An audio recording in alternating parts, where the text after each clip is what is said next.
Howdy, I'm Luna. Today we are checking out the June 2026 Micro Deco Challenge entries.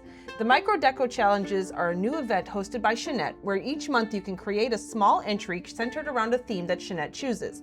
The June Micro Challenge was the Rainbow Bridge, where participants could create a memorial for a pet. So go grab your box of tissues and let's check out how these artists have chosen to remember their furry friends. The first entry in this month's Micro Deco Challenge is called Raider, He Was a Very Good Boy. The artist is Brunhild and the owner of the house is Mystico. Its address is a Dojo portal on the Qeynos side, located on the Maj'Dul server, and you can currently find it under small homes on the leaderboards for now. All right, let's do this. I am crossing my fingers I can make it through this without crying. Good thing I edit my videos. All right, so what we're gonna do first is we're gonna look around. I want to point out some of the decorating things that the entries have done, and then we're gonna read the book, which in both entries, the book is where you really learn about what's happening inside the build and things like that. And that's where we'll talk about the memorial and what it means. So we're first going to look at the technical stuff, and then we're going to get into the, the heartfelt stuff. All right. So we are in a dojo, but it is completely reskinned. I love how even the front door is completely reskinned. The only thing that is left is this like entry platform thing. She has a bookshelf here. Here's the book. We're going to read that. Raider, He Was a Very Good Boy by Mystico. But yeah, I just want to look around here a little bit. Ooh, I like that. Is that a TV? It looks like it because there's a remote. And then we have, some things down there. So, and look at this nice comfy couch. It looks like they all recline. I would very much like to sit on that nice comfy couch. But yes, this is a very good TV. I love what you used for the TV stand. That's one of my favorite shelves. I guess these must be like DVDs. That's what I'm gonna guess. It might say inside the book, okay? But that's a great remote control. Looks like we have the food and water dish for the good boy. And there's the rainbow. Over on this side, we have, a nice little basket of, oh, those are dog toys. I just realized that. That is so cool. That's a great idea. And a leash hanging there. Nice little bedroom. Oh, this is a couple beds mixed together too. Or is it just the Vecrul thing? Or the Hulak, excuse me. Oh, fence centerpiece. I like that. There are two people talking. Raider's mom says it hurts so much, and Raider's dad says, I miss my buddy. Oh, yeah, this is gonna be hard. It's gonna be hard to read the book. Okay, so then on this side of the rainbow, it is all encased with water tiles, but it is not a fish tank, just this beautiful like heaven-esque scene. And you can't go in here, you can just look. Isn't that beautiful? What a wonderful job that Brunhild did.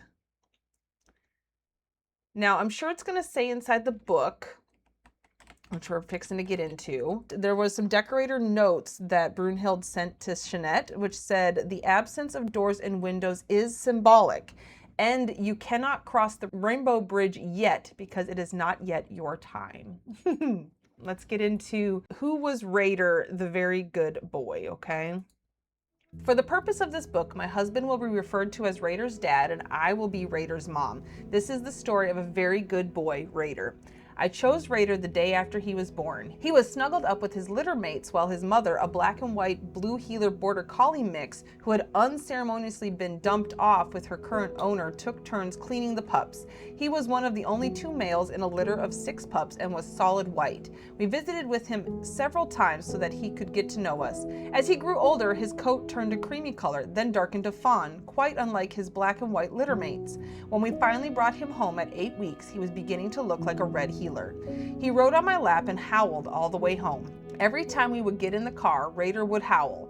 Then one day, his dad brought a cage-type kennel for him that fit into the back seat of our Jeep. Raider loved it, and from then on, that was his preferred space in the Jeep. He went everywhere with his dad. Mornings were spent with a neighborhood walk, then a trip into town in the back of the Jeep. One of his favorite things to do after his morning walk was to jump up on the bed and wake me up with puppy kisses. A few months after his first birthday, he had his first seizure. We took him to his vet, who asked a number of questions questions, including what are you feeding him? Raider's dad had researched a number of dog foods and decided that when Raider was 1 year old, he could graduate from puppy chow to Blue Buffalo dog food. Our vet explained to us how Blue Buffalo was recalling their dog food due to high levels of lead. The problem was that they were only alerting retailers as required by law, but not the many customers who were still feeding contaminated food to their dogs. We immediately switched dog foods, but it was too late. Unbeknown to us, a tumor had begun growing in his little brain, and the seizures continued. In between the seizures, though, we spent our days training and playing with Raider. We live in the north and it gets pretty cold for a short-haired dog in the winter. His dad, a former U.S. Marine, brought him a blue coat and I sewed sergeant stripes on it. Sergeant Raider was ready for the weather. Then came the night I woke up and stumbled into the living room, collapsing on the sofa. Raider got up and followed me, knowing that something was wrong. He went back into the bedroom and jumped up on the bed. He then began to jump up and down on his dad until he woke up. Raider ran to the bedroom door, waiting for his dad to follow. Raider then led his dad to his almost comatose mom. His dad finally understood what was happening and made me drink something to raise my blood sugar. Some dogs can smell a change in blood sugar. If it is too high, it smells like fruit, and too low smells like acetone. Raider had found me with very low blood sugar and had run to his dad for help. Had he not intervened, I could have gone into diabetic coma and died. Raider had saved my life. A few months after his 3rd birthday, Raider had a seizure. They had been coming on closer together now, and he often had multiple seizures each time he had an episode. It started in the morning. I gave him a dose of diazepam, but the seizures continued. We took him to the vet, who gave him a shot, but nothing was working. Raider was coming out of one seizure and going right into another, sometimes with little to no downtime in between. As he lay there crying in between episodes of convulsing, we knew it was time. The vet had told us that there would be a day when Raider would seize and not be able to stop.